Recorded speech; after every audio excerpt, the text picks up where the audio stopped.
All right, I'd like to welcome everybody to our webinar. Today is the 14th of April, and I'd like to welcome all the people we've got on today. We've got a large group. This is exciting, and thank you for being here.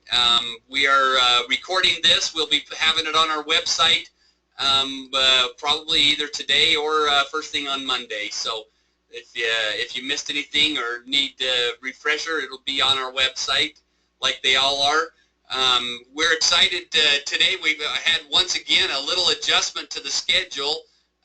We had the person that was supposed to be presenting today, that their brother passed away last week and was not quite ready for this. I think the funeral was actually this week.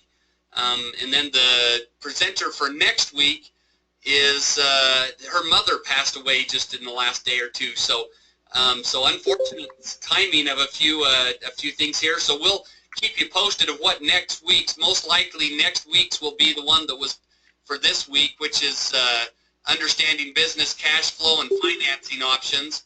And so we'll kind of just push things down a week, hopefully. But we're excited. One of the main topics that we have people request us for information and want to have on our webinars is about marketing, and every business out there needs marketing. Now we've got one of the gurus of our state that actually a few weeks ago enlightened us on Google, how to get found on Google. But our Miss Kim Labram from Boise Market of the SBDC, we are so happy that she stepped up and took the opportunity. Hers was supposed to be on May 5th, but she was ready, and we've got her. So we're doing her presentation today on the marketing demystified. So thank you, Kim, for being prepared, and we will turn the time over to you. If anyone has questions, please put them in the chat box or write them down. We will have saved a couple minutes at the end for some question and answers. So with that minor introduction, Kim, the floor is yours. Good morning, everyone. Jumping in with a class that we developed here in Boise. I'm giving you a really abridged version of this class. It's usually 2 hours, so I'm going to go through some kind of the bird's eye view of this. If you're so inclined and you want more, then let us know, and we'll figure out a way to make that happen. But come on, computer. There we go. So the things that we're going to talk about today is the marketing mix, online marketing, and branding. I'm just going to run through those. The first thing we want to talk about is what is marketing. So marketing is everything a company does to acquire customers and maintain a relationship with them. So when I say everything that they do, I mean seriously everything. Down to, when you have a brick and mortar location, it's what the outside looks like. Is the walk swept? Do you have flowers in the planter? Do your employees smile when people walk in the door? Your online presence, do you have a good website? Can it be found? Is it a good user interface? So all of these things are about the relationship that you're building with your customer. It's not just about when they hand you the cash and you hand over the service or the widget. So keep that in mind, is that this is everything and anything that is a perception about your business. Okay, so we start with the marketing mix. Some of you may have heard of the marketing mix. That's pretty commonly called the 4 Ps. And it's putting the right product in the right place at the right time at the right price, right? So we've all kind of seen this in action, and we probably haven't looked at whether or not it's how it happens, and it's very deliberate when it works. And you as a business owner cannot ignore any one of the Ps. So is there a correct set order? No. Price, product, place, promotion. It depends on your needs and what you're offering. So one is not more critical than the other. However, it depends on your business. Sometimes price is far more sensitive in a business that has a lot of competitions and a lot of competitors in the market. If you are the only game in town and kind of in a monopoly situation, price isn't necessarily your driving factor. It might be place. So you have to consider all of these things, or else you're just not going to be as successful as you could be. Okay. So the first thing that I'm going to talk about is product. And even though there is no set order, I do think that you kind of do have to have a product before you can set a price, right? So maybe there is a little bit of a set order. And this is what most business owners spend the most time on. Understandably, this is where where they live, their bread and butter. So I'm not going to read all of these things to you, but I'm just kind of give you an overview, and you will get a copy of these slides afterwards. So the thing that you really want to consider when you're developing a product or a service, or you're changing your current product or service, is what is it that your customer wants, really? And what problem are you solving for them that's going to make them say, oh my gosh, I need your widget beyond all the widgets that I've ever widgeted, right? So we really need to consider your customers in this mix. You never want to make something that's, if you make the all blue widget and everybody out there hates blue, for instance, and they would have bought it in red if you had made that, but you didn't do your research, you didn't know your market. So that's one of the things. What needs are you making? And just because you think there's a need in the market doesn't necessarily mean that there is. Okay. What features do your product and service need? So if you're offering something, you sell a widget, but you only sell it out of your store, but you're missing out on the fact that you could be selling 1 million widgets on Amazon. That's not considering meeting your customers' needs. Okay. And also, did you add something costly to it that the customers won't honestly use? So, the software development comes up a lot with this. They all of a sudden, they're like, I have this thing that will schedule your calendar and also, take care of your children, or I don't know, whatever. And all of a sudden it's like, well, I didn't really want you to schedule my calendar for me. That's not something that I use. I've got something else that takes care of that. I got your product for this. And so you need to carefully consider whether or not the extras that you add are really truly adding value, and whether or not people are going to pay for those extra features. Considering how your customer uses it and where. How does it look?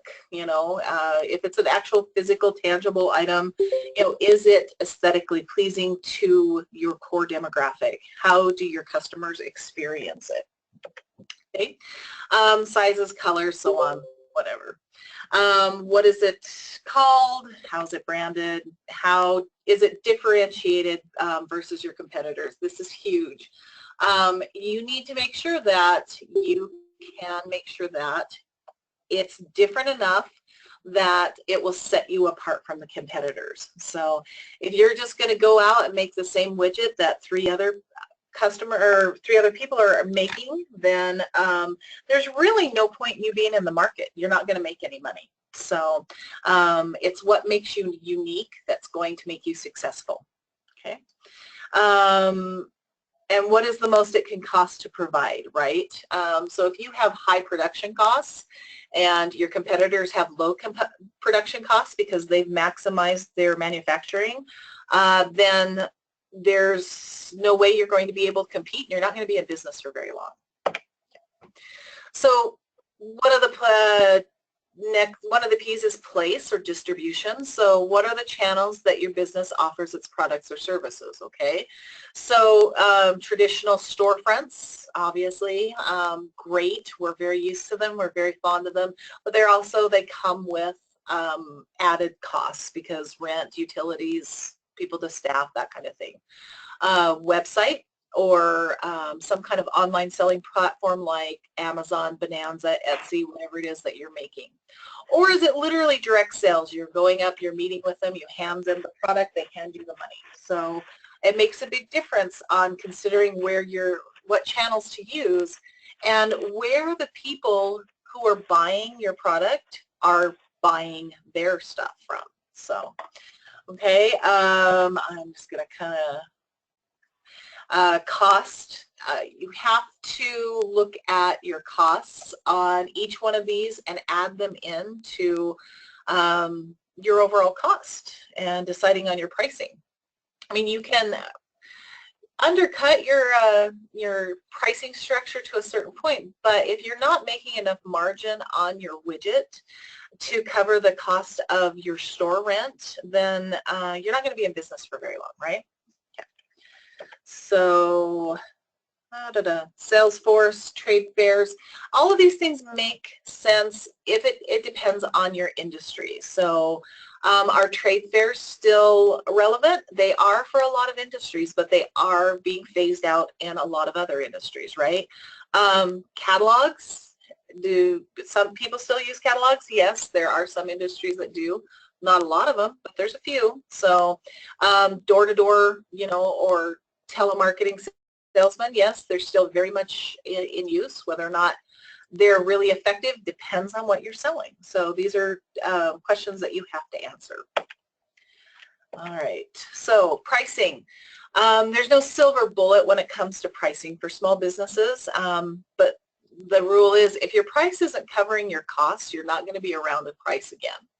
And if you're not making some kind of margin to be able to reinvest in the company and pay for things like salaries and, rent, other fixed costs that you have, you're probably not going to be around too long either. So, when I worked in retail, it was always cost plus, 40% or whatever, there was a specific formula.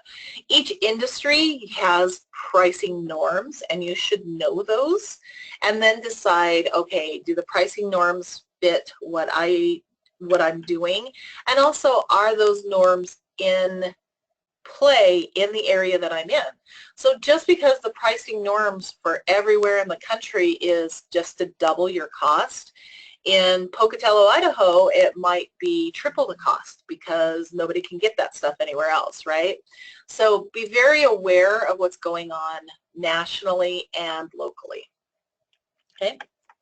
And also, and that has to do with your competitors too. So promotion, how are you going to find your customers' ears and eyes, right? What channels are they attuned to? And, there's no point in advertising on television to people who don't watch television, right? Or they don't listen to the radio or they don't use social media. So you have to use appropriate channels to talk to your potential clients. And I'll get into that here in just a moment. So these are some of the options, again, stuff I'm going to cover. Cost, this is where, making sure that your pricing nets you enough so that you can be able to afford promotion. So, okay.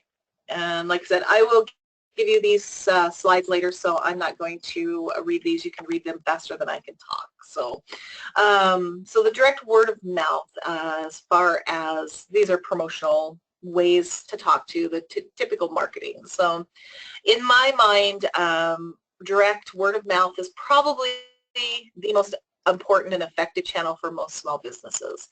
Yes, you can go out and make a splash on social media. You can do television advertising, radio advertising, but it still is about 80% of people, they get their business from word of mouth and referrals. So make sure that you're keeping that in mind. How do you do that? Well, things like you do sales calls, drop-bys, you go to networking, leads groups, classes, or you hold classes or workshops to raise awareness of your company and your product.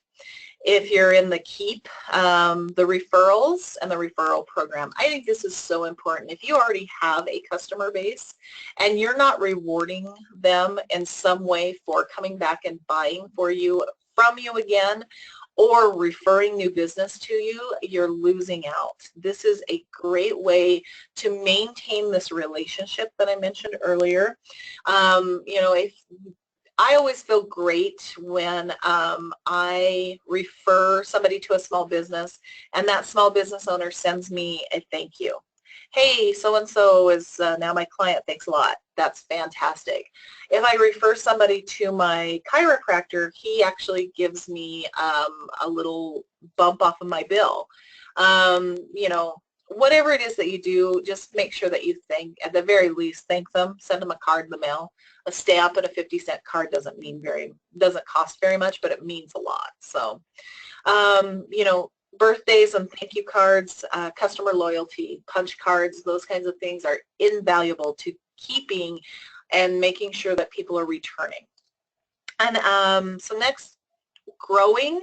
So what is it that you do that you can make sure that not only are you keeping them through referrals and customer loyalty and email marketing and all of these things, but can you cross-sell to other products or upsell to other products that you're offering? So, you know, you want to make sure, the main thing that I want to say here is that it is so much less expensive to keep a current customer than it is to go out and get a new one, okay? It is about, you know, it's 100% more expensive to do that, to go get a new client. So making sure that the ones that you have are happy and returning and spending money with you is time well spent. Okay, so now we're going to jump into online. This seems to be the most popular area that we talk about. It's where I get my bread and butter. People ask me these questions all the time, and they want to know all about these things. So my thought is first and foremost, you should have a website, and it should be the center of your universe. Websites are fairly inexpensive, they're easy to put up, and you don't have to have a lot of technical skill to do it. And there's any number of places out there like Wix or GoDaddy that it's almost automatic. So there's no reason why you shouldn't have a website. With that website, you know, just because you have the website doesn't mean that people are going to be able to find it. So there's a certain amount of search engine optimization or SEO that you're going to have to put into it. When you do SEO, there's tips and tricks, and you can pay somebody to do it, but there's a lot of stuff that you as a small business owner can do on your own, like making sure that you have enough text on your website for Google to be able to cache it and decide what kind of website you are.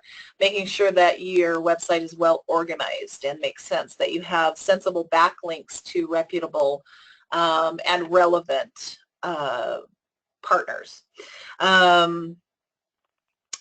Blogs are very important to SEO. Basically, if it's words, it's going to be important to SEO in the search engines because they really, really like that. So two things that you can do very easily, very quickly, and it's free, is register your business with Google and Bing, and these links right here are how you do it. The Google My Business is there. It's just an option for you to be able to be listed. So if anybody Googles your business, it'll pop up on a sidebar with a map, pictures of your business, and the hours and your website. So it just grows your online presence for free. Bing has a similar service, and although Bing isn't as well used as Google, I want to make sure that you're in all the places that you can be, and especially if your demographics using Bing as their search engine rather than Google.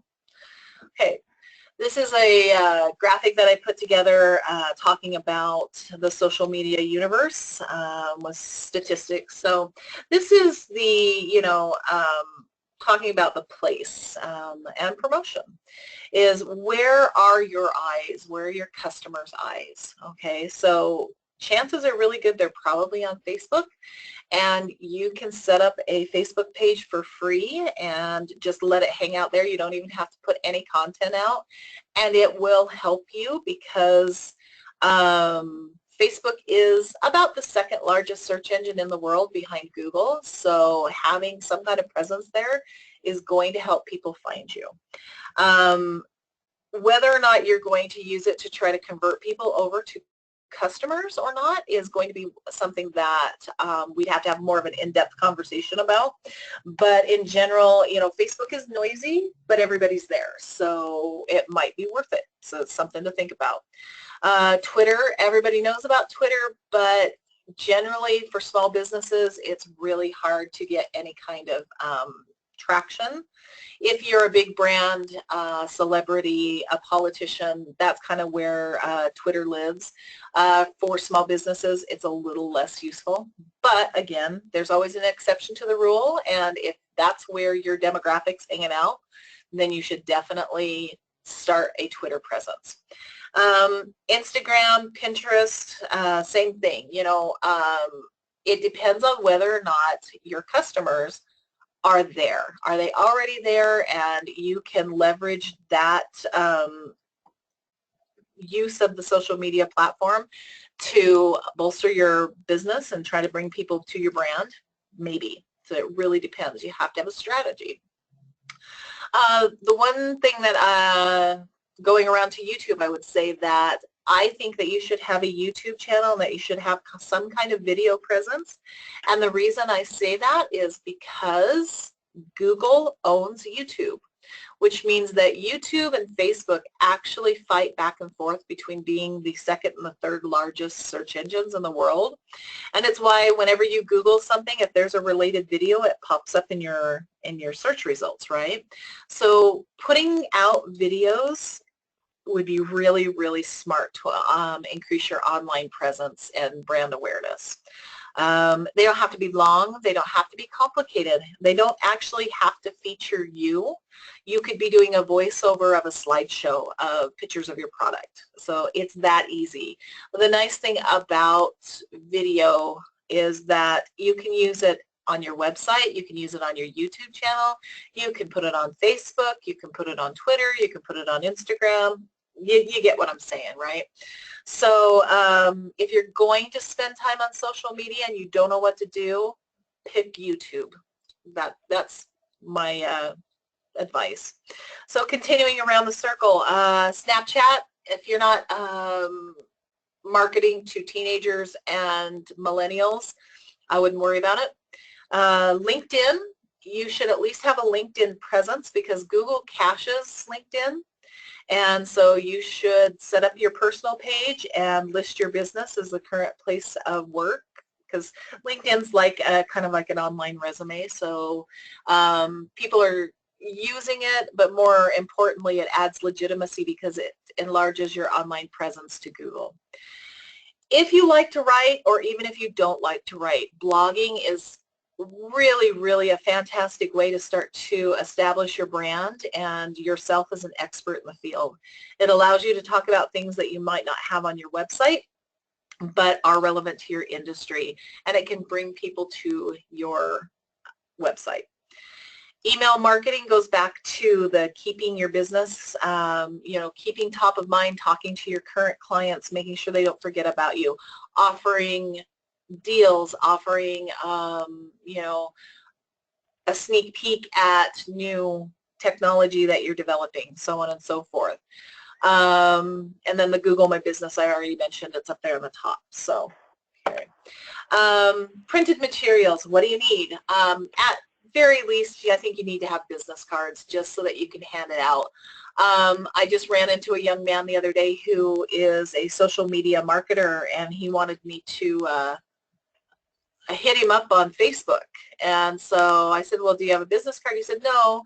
It's just this name, and it was some random name that I had to write down on a piece of paper that I had to scramble and go get.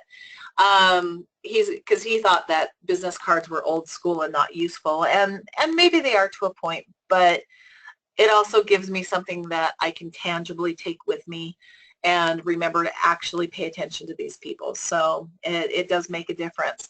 The rest of your printed materials, I don't know, trifolds, flyers, posters, annual reports, signs. Again, it's going to depend on your business. If you are always in your car and driving around, then maybe a magnet or a car wrap is the best way to advertise your business. So if you have service people, they should all have logoed shirts, those kinds of things to keep in mind. All right, media. Media is one of those things that it's scary, but it's not. So we've already talked a little bit about internet, and you can purchase advertising on the internet through like Google AdSense or Facebook advertising or any number of ways to get out there. So if you choose to do that, and this I'm going to reiterate, where are your eyes? So if your eyes aren't online, don't purchase online advertising. Okay. Newspapers, are they still relevant? I haven't read a newspaper in, I don't know, probably 10 years, but that's me. I'm probably not your target demographic. If your target demographic is still getting up every morning and reading the newspaper, then a newspaper ad would be a really good thing to look at, right? Radio advertising actually is starting to make a comeback, which I was really, really surprised about. I figured with Sirius Radio and iPods and all of the options that we have to not listen to the radio and advertising, that it was going to go the way of the dodo bird, and there's been a surge of people listening to the radio again. So radio advertising is still potentially relevant. Just make sure that the station that you choose has the right listeners, right? If you're selling guns, then you want to find the radio station where the people who shoot guns are listening, right? And the same thing goes with television. Television can be very expensive, but it's really effective because most people have a television in their house. Okay. All right. So I touched on this at the very beginning, and I want to just circle back to it. So I've covered a lot of ground in the last 25 minutes, and I know it's just like surface skimming, but remember that branding is every single thing that you do, down to how clean your car is if your car is a company car, down to how you respond to reviews on Google. I mean, it is everything. If you have people in logoed shirts going out and they're rude to people, then that reflects on your company. So keep that in mind, that you're establishing a reputation with everything that you do. All right, so that was 27 minutes or so of marketing. What kind of questions do we have? So I see a chat that says, how do you recommend using social media to facilitate word of mouth? Well, it really is going to depend on your business. So for instance, if you have a coffee shop and you wanted to advertise a new drink, then it's a great opportunity to, you put the drink out there, start talking to your fan base and ask them to review it or talk about it. Instagram, something where if you're selling rock climbing adventures, trying to engage your audience by having them post pictures on Instagram of them during their rock climbing adventure. So that's the kind of thing. Also, crowdsourcing. When somebody asks, hey, I need a repairman, my dishwasher just broke, having a presence on social media so people can refer you to those folks is a really great thing. Does that answer your question, Robert? Okay, cool. There's all right. Right above. I'm sorry, Brian. Right above that, does YouTube charge for a channel for your business? No, it does not. It's free to set up. As a matter of fact, if you get on YouTube and you become a big enough sensation, you will get revenue from YouTube through the AdSense. So if you, it's an algorithm. So for like, if you have videos out there and there's lots of subscribers and lots of people viewing them, sometimes you get a penny a view or a couple of pennies a view. Could be a pretty significant amount of revenue through YouTube. So.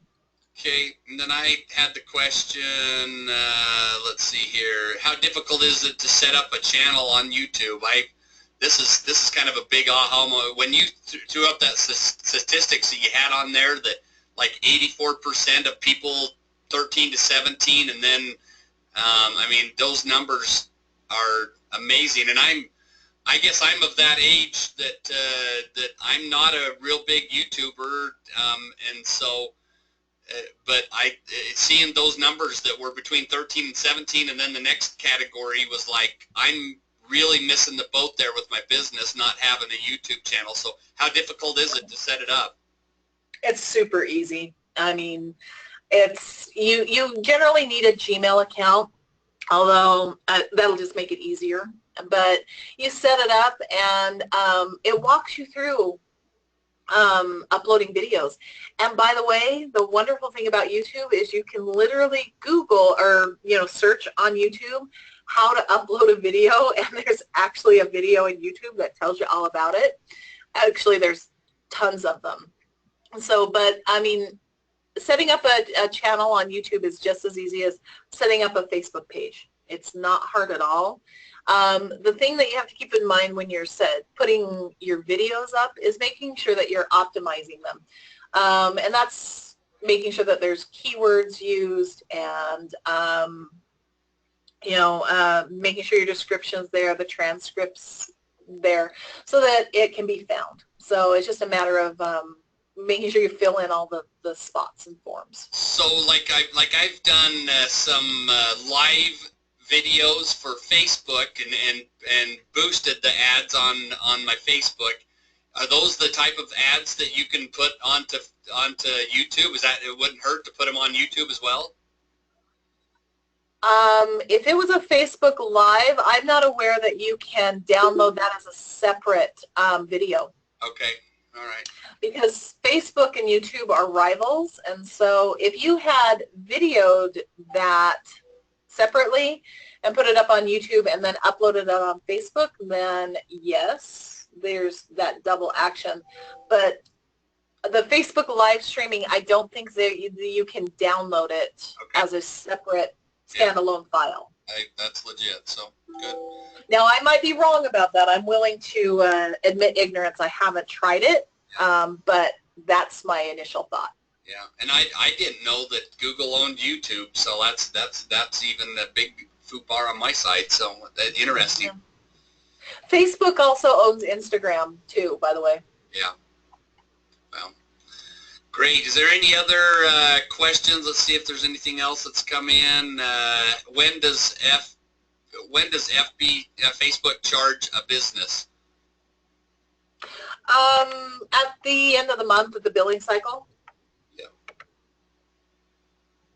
Yep, that's and it's only if you boost your ads and do things like that. So does it charge? Right, yeah. So, and they will charge you, like, for instance, I do campaigns and I set a limit of $5 a day, $10 a day, whatever it is, and a time limit of how long I'm going to run that ad.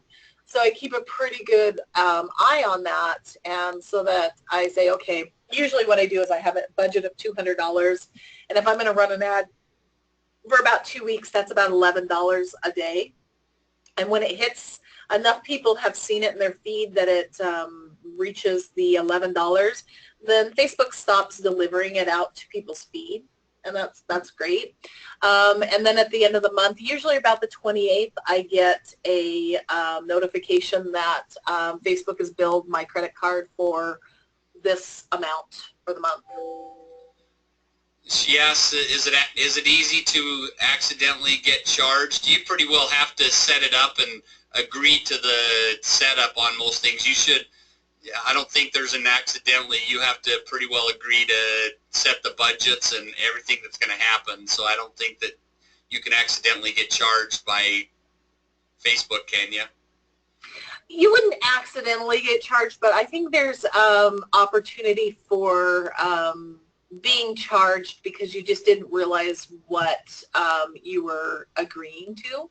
Yeah. So for instance, I put an ad out for a training that I was going to be doing, and it was supposed to end in 2 weeks, and I didn't set a limit, and so it just kept delivering for another week and a half beyond that before I went in and checked and went, oops. So I overspent my budget on that particular item because I didn't put the dates in. So that was a mistake on my part. So yes, you can't, it was an accident on my part, and I knew better. I just missed it. Yeah, and I had one that I boosted, but I picked the wrong audience, and it wasn't going out to that many people, and so I went in and created a new one, but then the other one kept going, and so it was, once again, it was an error on my part. I thought that I had canceled the first one, but it really didn't cancel. It kept going, so I went over budget there a little bit, but it was my own error. That's something I had done wrong, obviously, and didn't fully cancel it. So.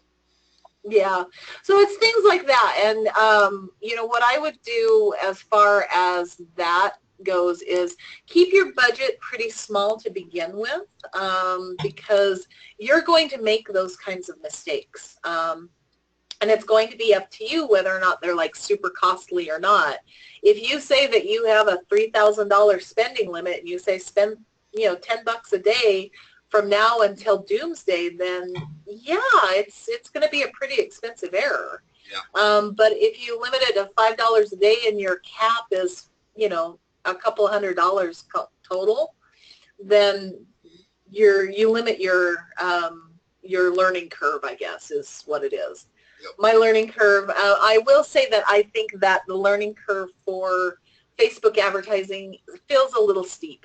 I've made mistakes on there that I thought, God, I'm kind of dumb, you know, and I think I'm a pretty sharp person when it comes to this stuff, and then I'll go back and look at some of the things I've done and went, wow, that was just not smart. So I think it's pretty easy to make those mistakes. So, and it can seem pretty overwhelming as well. So I will admit I didn't do Facebook advertising for a long time because it just seemed really difficult until I finally just said, all right, I'm going to get in and do it. And so I did. And that's how I ended up doing it. And so far, right now, we're testing to see whether or not it's worth it. We will reevaluate probably at the end of Q2 this year and see where we were at compared to last year. Yeah. And go from there. So, and that's the other thing. When you're dealing with paying for marketing, you need to have measurable goals. So, and you need to know what it is that you're looking for and whether or not it's actually delivering. So, you know, I am going to very specifically know that the only thing that I've really changed up this year is that I am advertising this year as opposed to last year. So I know that if I look at the numbers from last year and the numbers from this year, that they should be pretty equal. And if they've gone up, then I know that Facebook advertising is working. If they go down, then probably Facebook advertising is not the best place for me to be. Yeah. Good. Well, we had one of our faithful listeners that just jumped off a little bit early. He budgeted a half hour, but since we've had a lot of talk here at the end about the social media, that's what his business is all about. He's a tenant here at the Idaho Innovation Center. Is Robert Brady with Righteous Marketing, and he jumped off a little bit early, too early, because I wanted to plug him that if your business needs some help in the social media pay-per-click advertising, he's a great resource there. So, and he's pretty well faithful on every one of our webinars. So awesome, great questions. Sorry we went just a little bit over. We haven't gone over like this, but this is definitely hot information out there, and what every business I feel needs to have is this kind of information, because you can only benefit from this. So thank you so much, Kim. There is her phone number if you want to. I just learned that our website or our webinar from last week that I guess I left too early before it downloaded, but it will be, we'll have it up on the website with this one. It will be up there hopefully no later than Monday with last week's. So we've had some people that have been trying to get onto that, and I spaced that. I thought that we'd done it, and I missed that. So we will have that up there. Kim, thank you once again. You are a lifesaver. And if there's no other questions, if there is questions, please shoot us an email. We'd love to help you out. Great presentation, Kim. You're awesome. You sure know your stuff. And if you could send me this presentation, I'd appreciate it. I will. Thanks, everybody. Have a great week, and see you next week.